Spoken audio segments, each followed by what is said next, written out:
Politicians have a thin skin, man. So true. They've got So true. a bloody thin skin, if I may put it that way. And that's that's what behind this thing of let's regulate them, let's keep them quiet and what have you. I am back with another Patricia Mashale video. No, it's not a Patricia Mashale video. Let me be honest. It's a Shadrack Sibiya versus Patricia Morgan Mashale video and their court case. The one that Patricia Mashale recently announced that she has won, which feels like a birthday present because she got the news inside Pagati within her inbox because for some strange reason they were not called back to court for the judgment to be handed down. Those of you who watched the Jocelyn Smith trial, you saw how Judge Ndim listened to the applications and he gave his judgment with regards to the appeal of the 3 convicted Mgulugutus who were charged for, who've been sentenced to life, not only charged, but sentenced to life for the trafficking and kidnapping of Jocelyn Smith. Type justice for Jocelyn Smith down below if you follow that trial. And then he also made a ruling with regards to Rand's Laurentia Lombard, their friend, who was also one of the accused. But she said, nah, prison life is not for me. I'm turning against you all. I'm turning state witness and I'm becoming a Section 204 witness. Judge Ndim, yes, Judge Ndim. Drop a Judge Ndim in the comment section down below, okay? And I have some good news for my channel members right here on Mzansi Unfiltered. Per popular request, it was requested during my live. Make sure you catch the lives, guys. We have some great time over there. And again, like I said, I covered this case there in detail. So if you haven't caught it, make sure you catch up. Make it a weekend binge watching a spree because I know the lives tend to run long. But somebody in the comment section in the live said, hey, can you please do an emoji for us channel members of Patricia Mashale, Miss Fearful? And guess what? Your wish is my command. It is already done. So show off channel members in the comment section down below with a Patricia Mashale emoji, okay? Oh, what a long introduction. But maybe let me also take this opportunity to say, please watch the ads. Please. I don't want to have to cry on the internet like some kids. But we are not there. So thank you so much, channel members, for all your support. Long intro, but let me dive into it. So I am in possession. Do you guys remember those famous words by the late advocate Tulani Joshua Ngomezulu when he was in court and he was dropping bombs? And he told us, I am in possession of Kelly Khumalo's Section 205 records. But yeah, so Mzansi Unfiltered, I am in possession of Shadrack Sibiya and Patricia Mashale's judgment, okay? Where Shadrack Sibiya attempted to get a judgment against Patricia Mashale for defamation. Yep. He claimed that, she was out here defaming him. He's a disciplined member of the South African Police Services. And again, in the live, somebody said, there can never be peace between a criminal and Patricia Mashale. Oh my goodness. That was a mic drop moment, okay? But with that said, this was a defamation request and he was seeking to obtain declaratory and mandatory relief by way of a final interdiction and an apology, Patricia. He wanted Patricia Mashale to apologize. I imagine he also wanted deleting of the documents, of the post that she had made on her social media platform. And this was pre her coming to these YouTube streets. Yeah. I think we are enjoying having Patricia Mashale here on these YouTube streets because now she's using YouTube to even drop more nuggets. But this is very long document. I'm not going to read it all, I promise. As I said, I'm doing it piece by piece. We are going to read paragraph 45 and paragraph 46 because I found them highly entertaining. Okay, I found them highly entertaining. And if you don't believe me, spoiler alert, the judge kind of says Shadrack Sibiya has a far-fetched imagination. I'm going to leave it at that. And with that, Funda Tembi Funda Togo Funda. Paragraph 45. Another post reads as follows. Major General Shadrack Sibiya head of detectives, is named as one of the people who received bribes from Louise Lienbenberg in an affidavit by the ex-wife of Lienbenberg. That's the kind of management SAPS has employed. Everyone has their fingers in the cookie jar. The respondent attached to her post a screenshot of an interim report following an insolvency inquiry in respect of the solvent estate of Trian Private Limited Company trading as Forever Diamonds and Gold. The company directly linked with the infamous Mr. Louis Lienberg and his wife. Clearly, the screenshot is of a report and not an affidavit. It reads as follows. Under these circumstances, it is also important to consider the admittance by Mrs. Lienberg during her testimony, attached hereto as Annexure D, that payments were made to the following individuals: Rejoice Zuma, Mr. Ace Makashula, Captain Mabena, and Captain Mabena? Oh, okay. Never mind. Captain Mabena and Mr. Sibiya of the South African Police Services. Woo! That's post number 1, okay?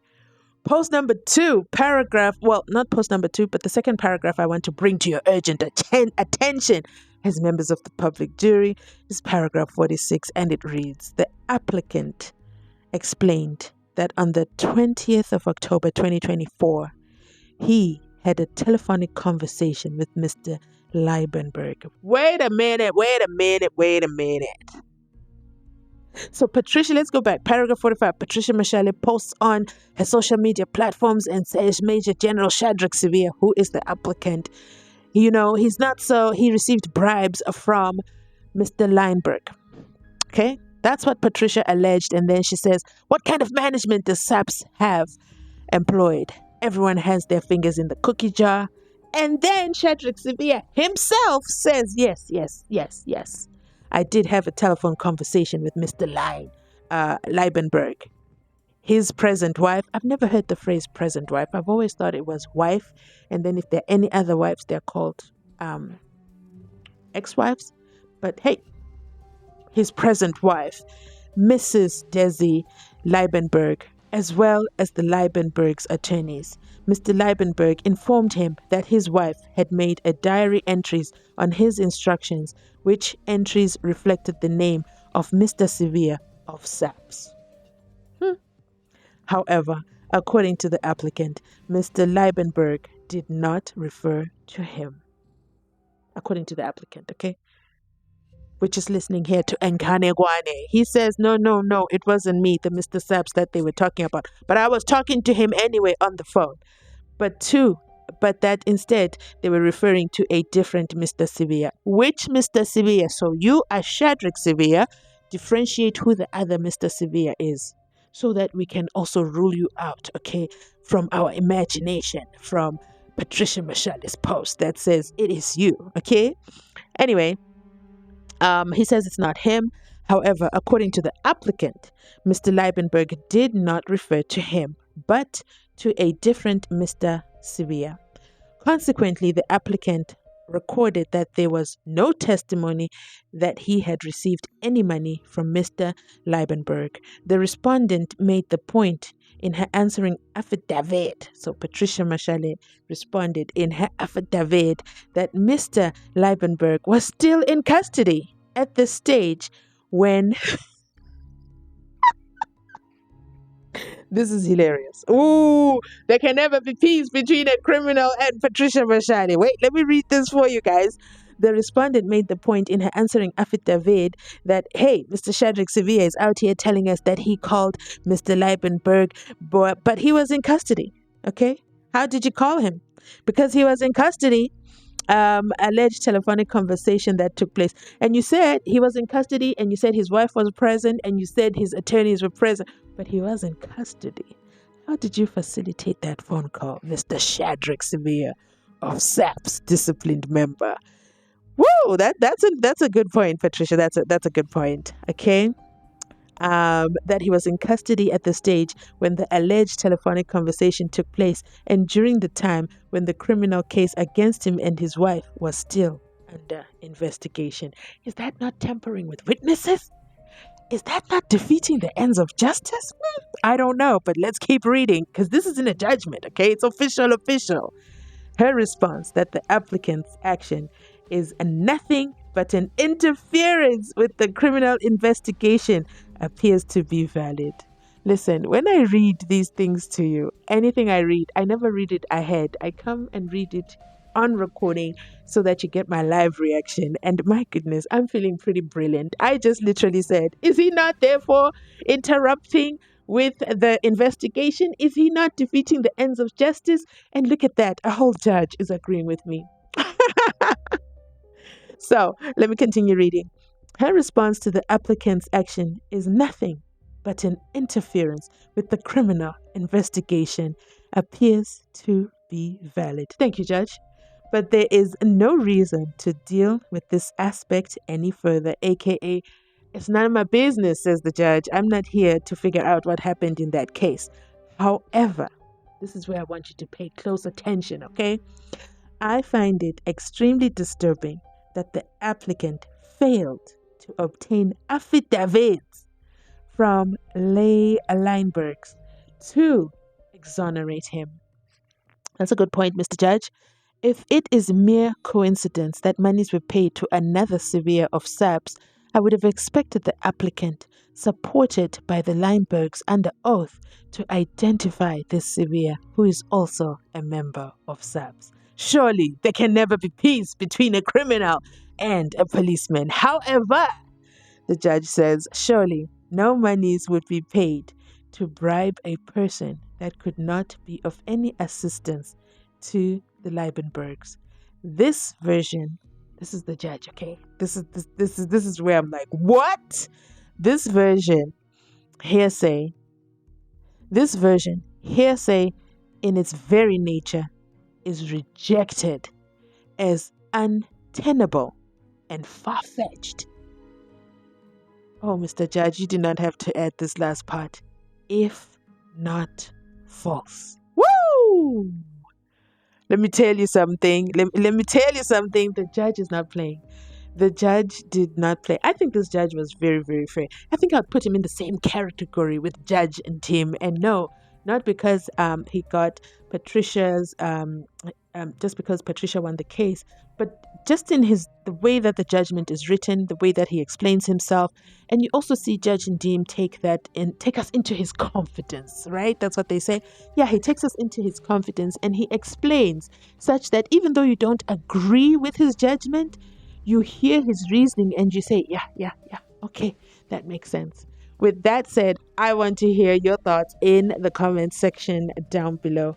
Do you agree with Mr. Judge, okay, the Honorable, my Lord, that this version is hearsay in its very nature and is rejected as untenable and far-fetched, if not false? I think that's why the judge sent this through email, because, man, Shadrack Sibiya looks like the guy who's going to throw his toys out the cart if this judgment was read to him inside Phakathi the court, and Patricia Mashale is also there inside Phakathi the court, and she's not being, made to delete the post. Kuningi, right? But with that said, I'm going to end this video right here. Thank you so much for watching. Please remember to like, comment, and subscribe. Consider joining the channel. Link is in the description box down below. Hit that join button, become a member so you can access the emojis that are exclusively available only here on Mzansi Unfiltered. With that said, I end this video. Enjoy the rest of your day. Bye.